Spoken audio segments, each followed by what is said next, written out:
2024 का लोकसभा इलेक्शन जैसे जैसे नज़दीक आ रहा है, धीरे धीरे गठबंधनों का एक विस्तार नज़र आता जा रहा है। अभी थर्ड मोर्चा बन गया है। थर्ड मोर्चा की सुगबुगाहट बहुत पहले से थी, लेकिन आखिरकार थर्ड मोर्चा बन ही गया और उत्तर प्रदेश में खासतौर से वो थर्ड मोर्चा बना है। और तीसरे मोर्चे का नाम रखा गया है पीडीएम। इससे पहले आपको याद होगा कि अखिलेश यादव ने अपने मोर्चे का नाम रखा था पीडीए, यानी पिछड़ा दलित अल्पसंख्यक। लेकिन अब जो थर्ड मोर्चा बना है, पल्लवी पटेल, असदुद्दीन ओवैसी और इसके अलावा कुछ और पार्टियों के नेता शामिल थे और उन्होंने अपने गठबंधन का नाम रखा है पीडीएम, यानी पिछड़ा दलित और मुसलमान। उन्होंने बहुत क्लियर शब्दों में अल्पसंख्यक की जगह मुसलमान शब्द का इस्तेमाल किया है। तो इस तरीके से कहें कि उत्तर प्रदेश की राजनीति एक बार फिर से उबाल लेने वाली है।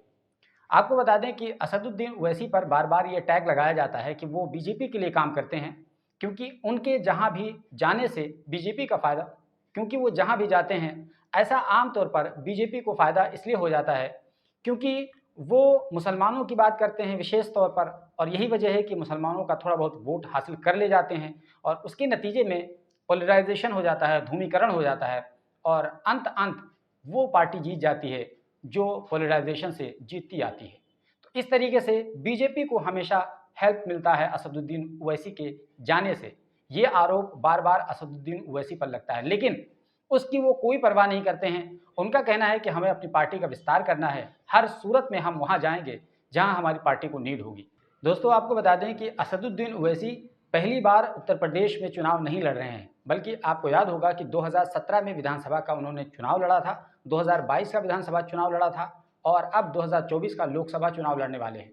इस तरीके से ये तीसरी बार होगा जब असदुद्दीन ओवैसी बाज़ाब्ता विधानसभा और लोकसभा के चुनाव में उतरेंगे। हालांकि अगर 2017 के विधानसभा के रिजल्ट की बात करें तो एमआईएम पार्टी को कोई भी सीट नहीं मिली थी। उन्होंने कुल 38 सीटों पर अपने कैंडिडेट उतारे थे और उन्हें जो वोट प्रतिशत मिला था वो 0.24% मिला था। उनके 38 कैंडिडेट्स में से सबसे ज़्यादा वोट हासिल करने वाले ज़ियाउर रहमान बर्क थे। इसके अलावा 2022 में असदुद्दीन ओवैसी की पार्टी ने चुनाव लड़ा था और यहाँ 100 सीटों पर चुनाव लड़ा गया था। खास बात है कि 2022 में भी उन्हें एक भी सीट नहीं मिली थी और 2022 में उनका जो वोट प्रतिशत था वो 0.49% था, यानी थोड़ा सा उन्होंने अपना प्रतिशत वोट बढ़ाया था। आप कह सकते हैं कि इस 2022 के विधानसभा चुनाव में तमाम 99 कैंडिडेट्स के ज़मानत ज़ब्त हो गए थे। केवल एक व्यक्ति गुड्डू जमाली थे जो मुबारकपुर विधानसभा क्षेत्र से, उन्होंने करीब करीब 35 से 40 हज़ार के बीच वोट हासिल किए थे और वो अपनी ज़मानत बचा पाने में कामयाब हुए थे। लेकिन 2017 और 2022 में जो दो कैंडिडेट थे, 2017 में ज़ियाउर रहमान बर्क और 2022 में गुड्डू जमाली, दोनों का वो व्यक्तिगत वोट था, यानी असदुद्दीन ओवैसी की पार्टी के नाम पर वो वोट बहुत शायद कम ही नाम मात्र पड़े होंगे। दोनों का, ज़ियाउर रहमान बर्क का और गुड्डू जमाली का, दोनों का व्यक्तिगत वोट था। इसको मिला करके 49% और 24% वोट पड़ा था।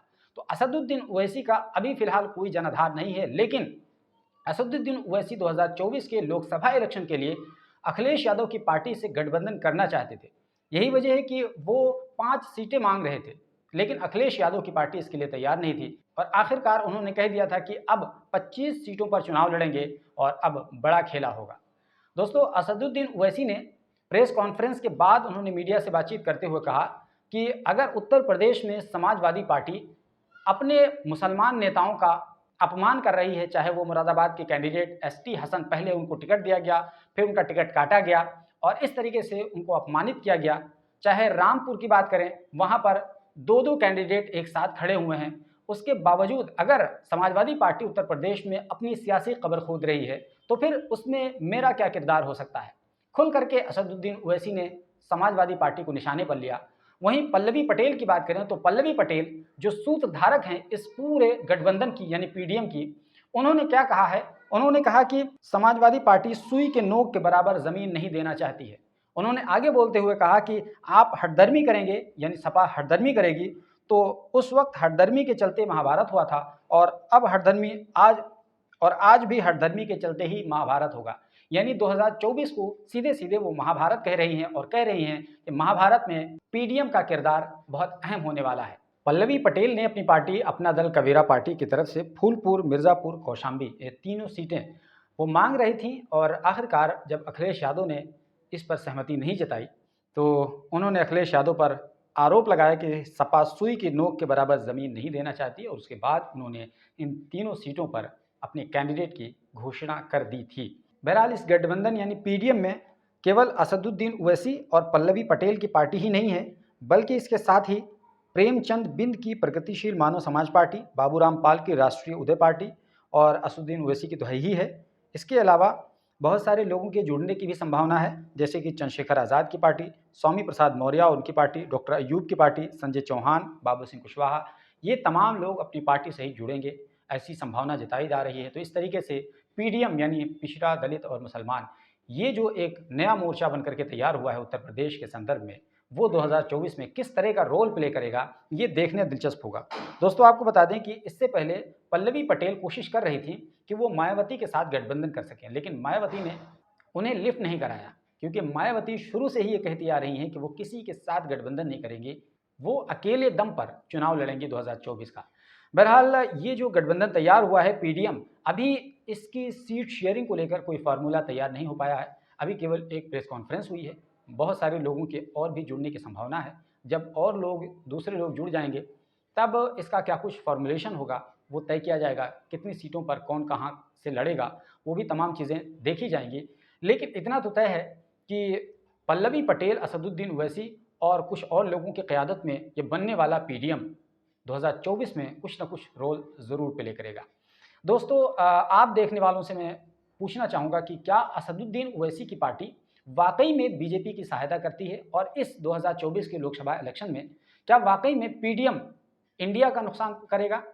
इस विषय में जो भी आपको लगता है, आपकी सोच जो भी बनती है, कमेंट बॉक्स में ज़रूर बताइए। और अगर आपको लगता है कि हमारे चैनल को सब्सक्राइब कर लेना चाहिए तो प्लीज़ सब्सक्राइब कर लीजिए।